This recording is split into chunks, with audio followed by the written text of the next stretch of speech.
오늘 하나님께서 우리에게 주신 말씀은 사무엘상 18장 6절에서 16절 말씀입니다. 사무엘상 18장 6절에서 16절 말씀입니다. 구약성경 439면입니다.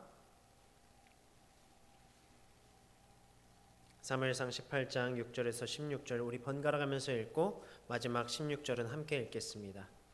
무리가 돌아올 때 곧 다윗이 블레셋 사람을 죽이고 돌아올 때에 여인들이 이스라엘 모든 성읍에서 나와서 노래하며 춤추며 소고와 경쇠를 가지고 왕 사울을 환영하는데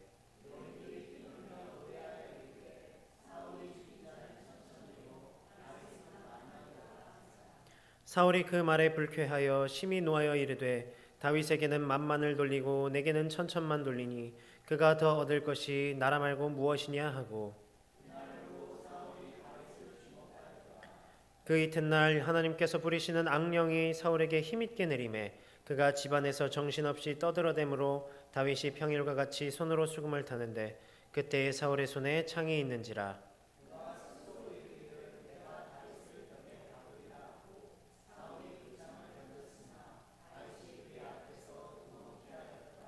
여호와께서 사울을 떠나 다윗과 함께 계심으로 사울이 그를 두려워한지라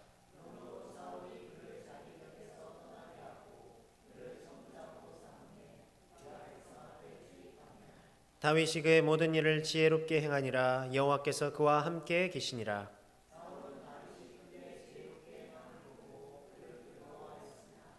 온 이스라엘과 유다는 다윗을 사랑하였으니 그가 자기들 앞에 출입하기 때문이었더라. 아멘. 오늘도 하나님께서 주신 이 말씀 통해서 풍성한 은혜 누리시기를 바랍니다. 우리 2003년에 나온 영화 중에요. 루터라는 영화가 있습니다. 우리가 잘 아는 그 마틴 루터예요. 종교 개혁자죠. 그 영화를 보면서 기억에 남는 장면들이 있었는데 그 중에 가장 기억에 남았던 장면이 뭐였냐면요. 이 마틴 루터가 지금 교회들이 잘못되었다 말하면서 교황청에 반대를 합니다. 그래서 교황청에게 이제 죽게 생겼어요. 죽을 위기에 처한 장면이었습니다. 루터의 목숨이 언제 어떻게 될지 모르는 상황에서 갑자기 루터가 납치를 당해요. 그래서 이제 루터가 죽나 보다 했었는데 알고 보니까 작센의 선제후 이 프리드리히 3세가 루터를 보호하기 위해서 그렇게 납치를 해간 거였어요. 그래서 만약 이분이 아니었다면 이 루터의 종교개혁도 흐지부지 되었을 수 있겠습니다. 어쨌든 그래도 이 소문이라는 게 나잖아요. 그래서 교황청에서 막 루터를 찾고 있는데 갑자기 사라졌으니까 그래서 프리드리 3세에게도 교황청에서 서신이 온 거죠. 루터 거기 있냐. 그때 제가 정말 인상 깊었던 이야기를 이 프리드리 3세가 합니다. 거절할 수 없는 위치에 있는 사람에게 거절해야만 할 때에 가장 지혜로운 방법은 모르는 척하고 최대한 예의를 갖춰서 최대한 정중하게 사과하는 것이다. 이게 정말 제가 듣기에는 정말 지혜로운 방법이라고 생각이 됐습니다. 그래서 저도 가끔씩 이제 높으신 분께 이렇게 이 방법을 사용하곤 해요. 하면은 이제 눈치 없다는 소리만 듣고 보통 좋게 잘 끝납니다. 그렇다고 뭐 이거를 남용하시면 안 되겠죠. 알고 보니까 이 프리드리 3세가 현자라는 별명을 가지고 있더라고요. 아주 지혜로운 사람이라는 거죠. 이처럼 세상을 살아가면서 지혜롭고 현명한 것은 우리에게 참 많이 도움이 됩니다. 우리가 보통 지식과 또 지혜를 나누죠. 지식은 뭡니까? 이 지식은 뭔가를 아는 거예요. 그래서 아는 것에서 그치지만 지혜는 그 지식을 활용하는 것입니다. 보다 실제적인 것이죠.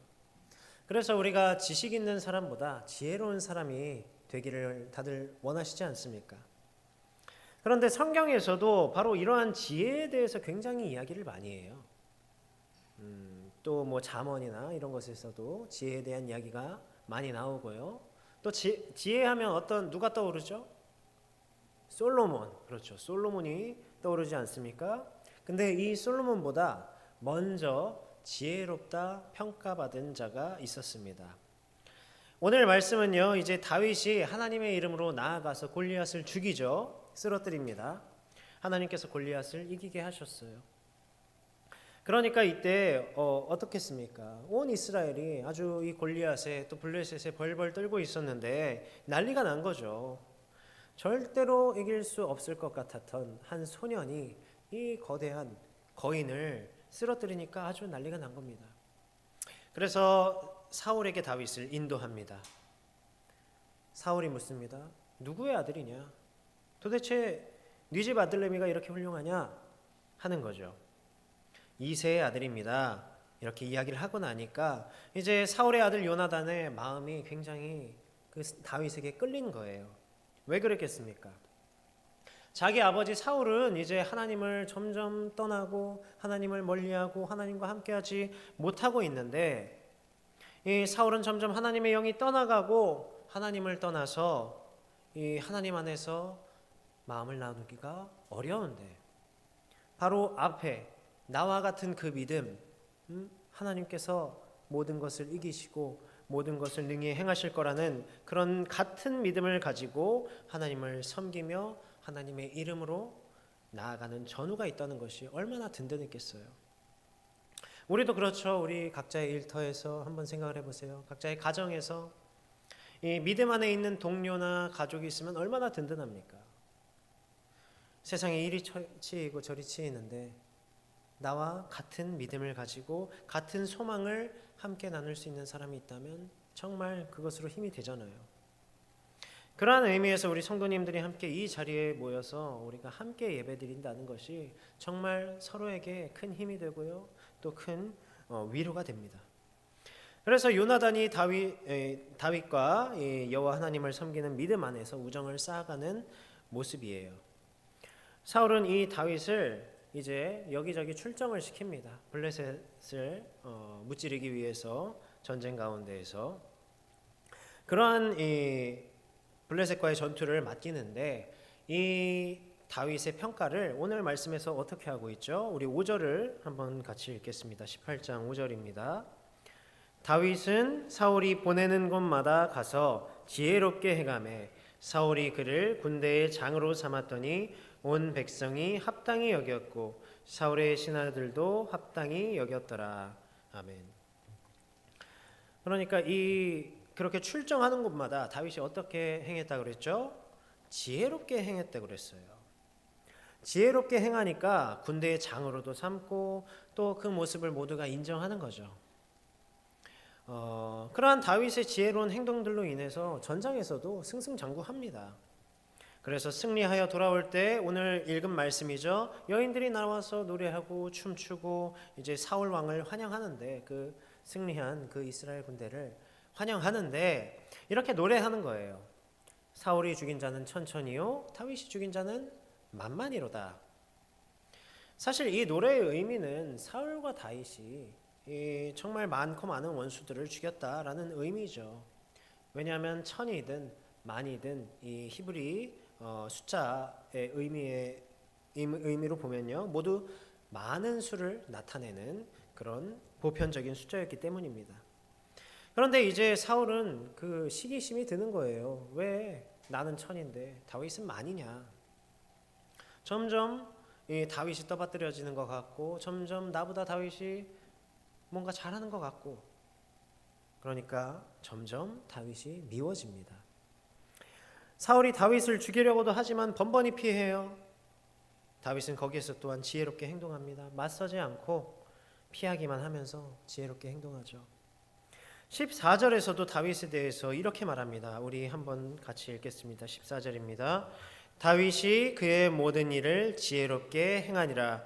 여호와께서 그와 함께 계시니라. 아멘. 이와 같이 지혜롭게 행동하는 다윗을 보면서 사울은 더 두려워지기 시작했어요. 이제는 더 이상 어떤 경쟁 상대가 아니게 된 겁니다. 두려운 존재가 된 거예요. 그에 반해서 16절에 온 이스라엘과 유다는 다윗을 사랑하였다라고 말합니다. 그가 자기들 앞에서 출입하였기 때문이라. 들어갔다 나왔다를 말하는 것이 아니라 이스라엘의 관용화입니다. 맡겨진 임무를 잘 수행했다는 그런 관용화예요. 그래서 이 뒤에 또 30절에 보면요, 다윗을 뭐라고 평가하죠? 다윗이 사울의 모든 신하보다 더 지혜롭게 행하였다. 이에 그의 이름이 심히 귀하게 되니라. 이처럼 이 말씀, 오늘 말씀에서는 다윗을 참 지혜로운 사람으로 평가합니다. 지혜로운 사람이었어요. 근데 오늘 말씀에서 다윗이 모든 일을 지혜롭게 행했다는 것, 또 지혜롭다는 것은 어떤 의미였을까요? 어떤 의미에서 지혜롭다 했겠습니까? 우리가 앞에서 현자 프리드리히의 이야기를 통해 본 것처럼 세상에서는 어떤 이치나 또 그런 이런 것들을 빠르게 깨닫고 정확하게 처리하는 능력을 지혜라고 하죠. 또 뭐 잃고 얻음이나 아니면 그 옳고 그름을 가려내는 능력을 지혜라고 합니다. 보통 이러한 것들은 우리의 경험이나 지식을 통해 심화 활용하는 것들이에요. 그것을 통해서 자신이 맡은 일을 더 잘 처리하기도 하고요, 관계를 더 잘 맺기도 하고요, 또 위기를 잘 극복하기도 할 것입니다. 다윗도 이러한 세상의 지혜들을 가지고 있고 물론 그 지혜들을 활용했을 겁니다. 그러나 오늘 말씀을 통해 말하는 지혜, 이 다윗이 지혜롭다 할 때 그 지혜는 그보다 완전한 것을 이야기하고 있어요. 그렇다면 우리가 생각할 때 가장 완전한 지혜는 무엇일까요? 가장 지혜롭다 할 때 어떤 것이 가장 지혜로운 것일까요? 우리에게 어떤 문제가 생겼을 때 그 문제를 가장 잘 해결할 수 있는 방법은 그것을 가장 잘 해결할 수 있는 사람에게 찾아가는 것이겠죠. 그게 가장 지혜로운 방법이겠죠. 예를 들면 뭐 전자제품 고장나면 전문가에게 맡기는 겁니다. AS 센터 가서. 그게 가장 지혜로운 방법이죠. 뭐 괜히 내가 뭐 더 하려고 했다가 오히려 더 망가지죠. 제가 그래서 컴퓨터 여러 개 해먹었다고 그러지 않았습니까? 또 우리로서는 해결할 수 없는 일들을 전문가에게 맡기면 손쉽게 해결이 됩니다. 그러나 그것이 항상 유효한 것은 아니에요. 왜냐하면 사람이 하는 것이기 때문입니다. 사람은 모든 것을 알 수도 없고 모든 것을 해결할 수가 없어요. 결국 이 땅에서 가장 지혜로운 것은요, 그 상황을 지혜롭게 해결할 수 있는 만능 열쇠를 찾는 것입니다. 그것이 우리에겐 무엇이겠어요? 우리 믿는 자들에게는 무엇이겠습니까? 이사야 말씀에 이는 하늘이 땅보다 높음 같이 내 길은 너희의 길보다 높으며 내 생각은 너희의 생각보다 높음이니라 말씀하셨습니다. 바로 완전하시고 무한하시고 전능하신 하나님께 구하는 것이 가장 완전한 지혜이지 않겠습니까? 오늘 다윗이 가는 곳마다 지혜롭게 행한 것은요, 바로 이러한 모습이었어요. 하나님께 지혜를 구하며 하나님께서 명하시는 대로 행했던 겁니다. 그때마다 하나님께서 다윗에게 지혜를 허락하시고 어떤 상황에서든지 하나님께서 지혜로운 판단과 지혜로운 행동을 할 수 있도록 도우셨던 거예요. 그래서 우리 14절에 이렇게 말씀하고 있는 겁니다. 다시 한번 읽어볼까요? 14절입니다. 다윗이 그의 모든 일을 지혜롭게 행하니라. 여호와께서 그와 함께 계시니라. 그와 함께 계셨다. 다윗의 어떤 인생의 어떤 경험과 판단, 지식으로 지혜롭게 행한 것이 아니에요. 여호와께서 그와 함께 계셨기 때문에 지혜롭게 행동할 수 있었던 겁니다. 한번 생각을 해보세요. 사실 이 다윗이 몇 살이었습니까? 이때 나이가 얼마나 그랬어요? 골리앗을 죽였을 때 전쟁에도 나가지도 못하는 그런 나이였다고 그랬잖아요. 뭐 무슨 경험이 있었겠습니까? 20살도 채 되지 않은 그런 어린 소년에게 어떤 경험이 있었겠어요? 어떤 지식이 있었겠습니까? 우리가 뭐 중고등부 아이들 보면 그렇게 생각하잖아요. 머리에 피도 안 마른 그런 아이들이 뭘 안다고, 물론 그렇게 하시면 안 되겠죠. 네. 인격체로서 존중해 줘야 하는데 그러나 보통 우리가 생각할 땐 그렇단 말이에요. 우리 생각에는 아직 어떤 지혜가 나올 만한 그런 연륜과 경험이 없단 말이죠. 그러나 우리의 생각보다 높으시고 완전하시고 무한하시고 무소부재하신 하나님께서 함께 계시기 때문에 이러한 지혜가 나올 수 있는 것입니다. 지혜로울 수 있는 거예요. 후에 이 지혜의 대명사 솔로몬도 마찬가지입니다. 하나님께서 지혜를 주신 거예요. 그러나 어떻게 됐습니까? 하나님을 떠났을 때, 하나님과 함께하지 않게 되었을 때 그 지혜를 빼앗기지 않습니까? 우리의 인생 가운데에서도 이 하나님을 아는 것이 가장 큰 지혜가 됩니다. 그 이유는요, 우리는 지혜를 무엇을 위해 사용한다고 했습니까? 우리의 삶을 위해서, 우리의 삶 속에서 살아가기 위해서, 세상을 살아갈 때 우리에게 닥친 그런 어떤 문제들을 해결하기 위해서 지혜를 사용하잖아요. 그런데 우리 모두에게 닥친 문제가 뭡니까? 이 세상을 살아가면서 우리가 모두 경험하는 문제, 죄의 문제고 죽음의 문제죠. 그렇다면 우리가 할 수 있는 가장 지혜로운 방법이 뭐겠어요? 그 죽음을 관장하시고 그 죄를 이기신 하나님께 붙어 있는 것입니다. 생명을 우리에게 주시는 분에게 찰싹 달라붙어 있는 거예요. 그분의 편에 서 있는 겁니다. 때문에 하나님을 아는 것, 그리고 아는 것에서 그치는 게 아니라 그 알을 통해서 하나님과 함께하는 것이, 하나님을 믿는 것이 이 땅에서 가장 훌륭한 지혜가 되는 것입니다. 구원에 이르는 지혜죠. 그러한 의미에서 우리가 믿음 안에 있고 하나님과 함께하고자 또 구하고자 이 자리에 함께 예배하는 우리 성도님들이 참 지혜로운 분들이에요. 그러나 우리가 그저 붙어있기만 하면 되겠습니까? 그저 하나님께 붙어있는다 하면서 내 마음대로만 행한다면 어떻게 되겠어요? 하나님께서는 내가 필요할 때만 사용하는 어떤 그런 분이 아니시잖아요. 내 마음대로 그렇게 이용하는 그런 분이 아니시잖아요. 그렇게 행하는 것은 하나님을 어떤 도구로 여기는 거죠. 그리고 나보다 낮은 존재로 여기는 것이지 않겠습니까? 게다가 하나님께서 지으시고 주관하시는 이 땅에서, 하나님께서 왕이신 이 세상에서 그분의 명령을 따르는 것이 가장 지혜로운 방법이지 않겠어요? 때문에 우리는 우리가 의지하는 하나님의 뜻을 따라 사는 것입니다. 그분을 주인으로 모시면서요. 그리고 때마다 하나님께 하나님의 지혜를 구하는 것이죠.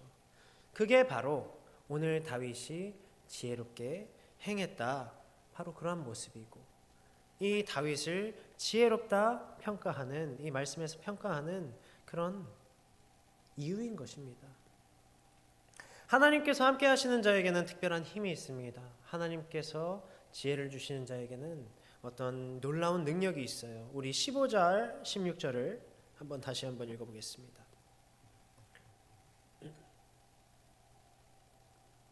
15절, 16절입니다. 함께 읽겠습니다. 사울은 다윗이 크게 지혜롭게 행함을 보고 그를 두려워하였으나 온 이스라엘과 유다는 다윗을 사랑하였으니 그가 자기들 앞에 출입하기 때문이었더라. 아멘. 하나님께서 주신 지혜로 지혜롭게 행함으로써 어떤 자는 두려워하지만 어떤 자는 사랑합니다. 어떤 자가 두려워하죠? 하나님을 떠난 자, 악한 영에 사로잡힌 자는 두려워해요. 이 사울은 두려워합니다. 왜 두려워할까요?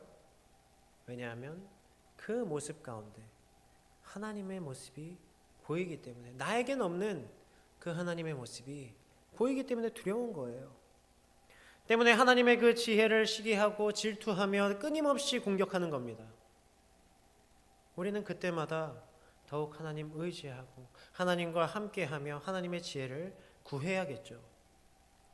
반면 이것이 참으로 하나님께서 주시는 지혜임을 아는 자들에게는요, 더할 나위 없이 사랑스러운 그런 모습이에요. 왜냐하면 마찬가지로 바로 그 모습 가운데 하나님의 모습이 보이기 때문입니다. 하나님의 일하심이 보이고요, 하나님의 사랑이 보이고요, 하나님의 은혜가 보이기 때문이에요.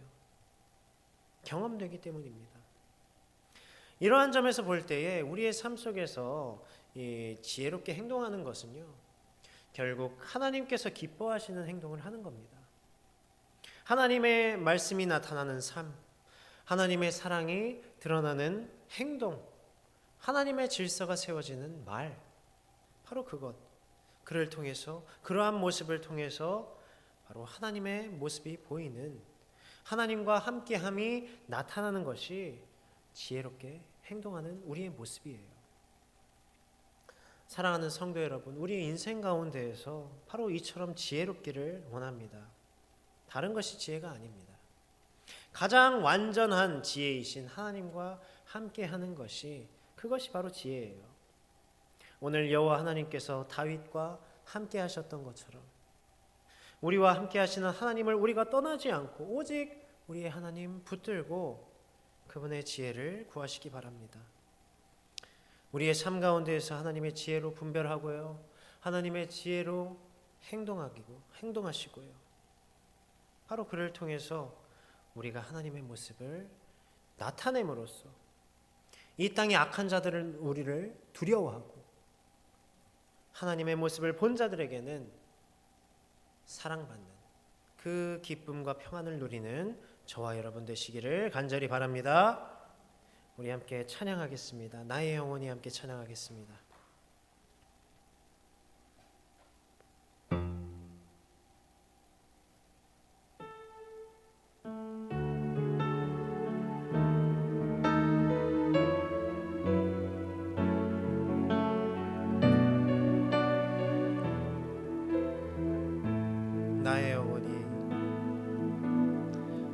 나의 영혼이 잠잠히 하나님만 말하며 나의 구원이 그에게서 나는도다. 나의 영혼아 잠잠히, 나의 영혼아 잠잠히 하나님만 바라라. 나의 소망이 저에게서 나는도다.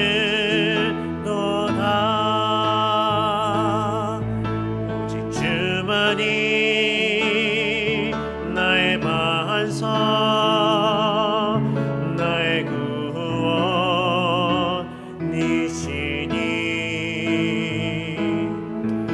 오직 주만이 나의 산석, 내가 요동치 아니하리. 나의 영혼이 간절히, 나의 영혼이 간절히 여호와를 갈망하며 나의 입술이 여호와를 찬양하리. 나의 영혼이 즐거이, 나의 영혼이 즐거이 여호와를 따르리니. 나의 평생에 여호와를 송축하리. 오직 주만이, 주만이 나의 반석, 나의 구원이시니.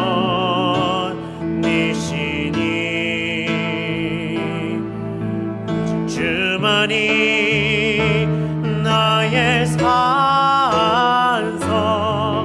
내가 요동치 아니하리. 오직 주만이, 주만이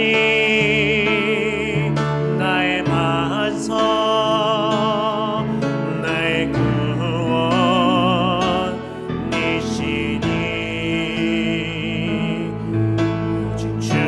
영원히